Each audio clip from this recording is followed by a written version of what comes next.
My next guest takes issue with the study released today. He says it was funded by big box stores that will put mom and pop shops out of business.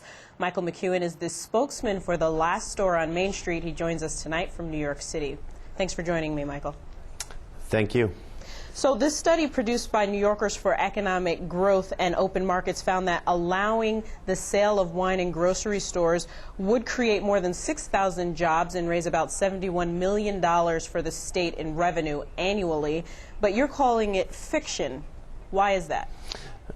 Yeah, I mean, this is just another year, another study. I mean, every year the big box stores and their big money come out with another study. Last year they had a study. The year before they had a study. Now they have another study, and they keep spending money to try to put people out of business. It's really kind of sad to watch this happen. I mean, this is really I enjoy a good piece of fiction, so I'm looking forward to reading the report, because we know that these stores rely on their wine sales. Wine sales account for 50, 60, 70% of revenue for stores. And so when you cut that out and when you take that away from them, you're going to put people out of business. We did a study several years ago, and we did a study during the economic boom times of the early 2000s. And we found that 40% of stores would go out of business if this plan was implemented. And that's 4,500 people put out of work in the worst economy this state has ever seen. Why? So we can send more money back to Oklahoma, more money back to Texas, where these big box stores are located. This is a bad idea that's going to hurt the upstate economy. 100 wineries from New York State have come out against this idea. 100 wineries put their names out there and said, we're against this. Why? Because they're small businesses too. They understand they're not going to get the shelf space from a big box store, the grocery stores. They're not going to have the opportunity to sell their product because there's a limited amount of shelf space, and so they're going to go with the cheap wines that move, and those cheap wines come from overseas and out of state. The idea that this is going to create jobs is just laughable. At a grocery store, stacking bread or stacking another different type of product doesn't create another job. You don't need a new person to stack a different product. It's the same shelf. Well, we've heard from several winery owners, and they do support having wine in grocery stores because they say that their storerooms are full of wine and they need larger distribution. They need a bigger marketplace to get their wine out to customers.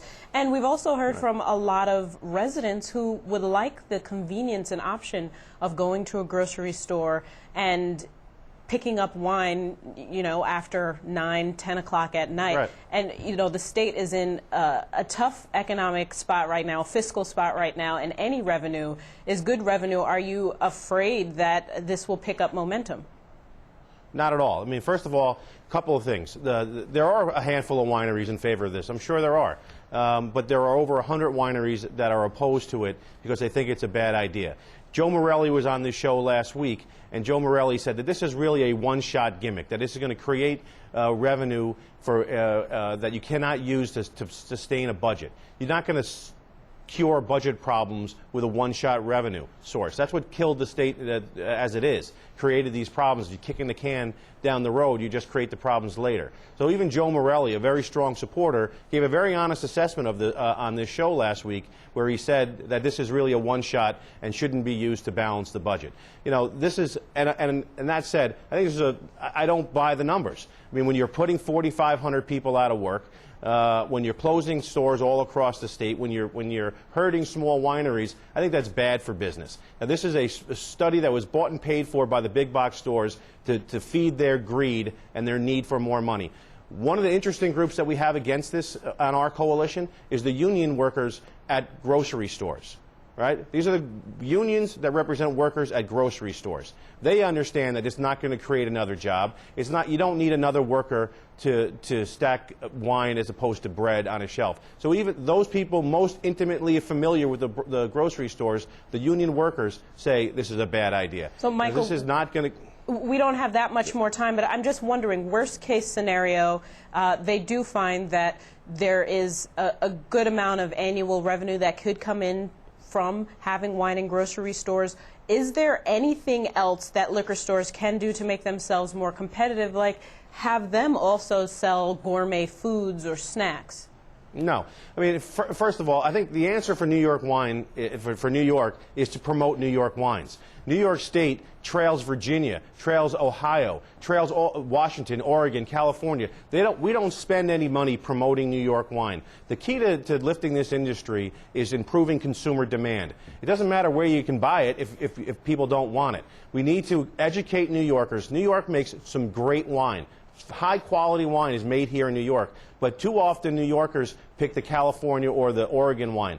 New York drinks the second most wine among states in the nation, right? We like our wine in New York. There's no two ways about it. But we're drinking wine from out of state. We need to educate consumers, promote New York wines, and that will create the demand for New York wine, and that will lift wineries, large and small. It will lift retailers. It'll create revenue for our state, create jobs, feed the growing wine tourism industry. The right plan is a plan that increases consumer demands and supports this industry, and we believe that if Virginia can spend millions of dollars promoting their wine, if Ohio can spend millions of dollars promoting their wine, why can't New York?